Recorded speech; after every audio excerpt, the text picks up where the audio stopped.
সব কাউন্টার বন্ধ হবে। বলতে চাই যে আপনারা দ্রুততম সময়ের মধ্যে 48 ঘন্টা বা 2 দিনের মধ্যে আপনারা সেই কাউন্টারগুলো সরিয়ে নেবেন এবং যারা প্রশাসনের যে উদ্যোগ নিতে যাচ্ছে সেখানে সহযোগিতা করবেন। যদি কোনো কারণে কাউন্টার আমরা পরবর্তী তার অভিযান চলবে, যদি দেখি যে এরকম কাউন্টার আরো আছে আমরা আরো কঠোর পদক্ষেপে যেতে বাধ্য হব।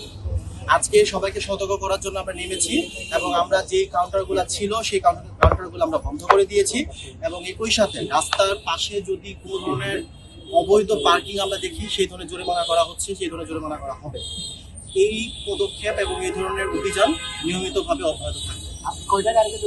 আমরা 3টা গাড়িতে জরিমানা করেছি। কত টাকা করে?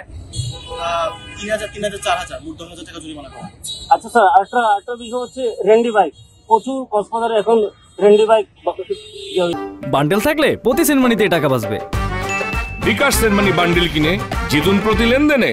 আমরা খুব শীঘ্রই হচ্ছে সেই বিষয়ে পদক্ষেপ নিব। আমরা খুব শীঘ্রই হচ্ছে সেই ধরনের অভিযান আমরা নামব, যাদের ড্রাইভিং লাইসেন্স থাকবে না, যাদের সেই ধরনের কাগজপত্র থাকবে না এবং যদি আমরা দেখি যে অবৈধ কোনো বাইক এখানে এসেছে এবং যত্রতত্র হচ্ছে পার্কিং হচ্ছে, আমরা তাদের বিরুদ্ধে অভিযান চালাবো। আচ্ছা, আরেকটা বিষয় হচ্ছে স্যার, ওই ফুটল মোটলে সামনে হচ্ছে পয়লা বৈশাখ প্রচুর পর্যটক আসবে।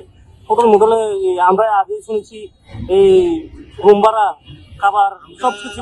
আমাদের পর্যটন সেলের নাম্বার আছে, এই বিষয়ে আমরা সবাই সজাগ আছি।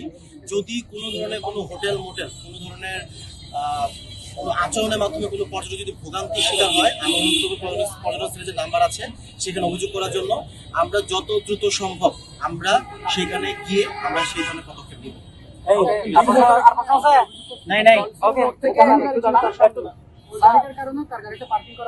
না, এটা হচ্ছে যে গাড়ি দাঁড়িয়ে ছিল ওনার গাড়ি তো নষ্ট হয় না, আরেকজনের গাড়ি নষ্ট হয়ে গিয়েছে এবং সামনে যথেষ্ট কোনো জায়গা ছিল, জায়গা থাকার পরে উনি যেহেতু এখান থেকে যাননি তার মানে উনি ইচ্ছা করে সেখানে দাঁড়িয়েছে।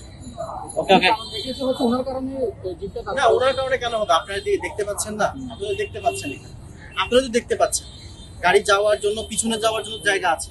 যদি জায়গা থাকে তুমি যাচ্ছেন না কেন, তাই না?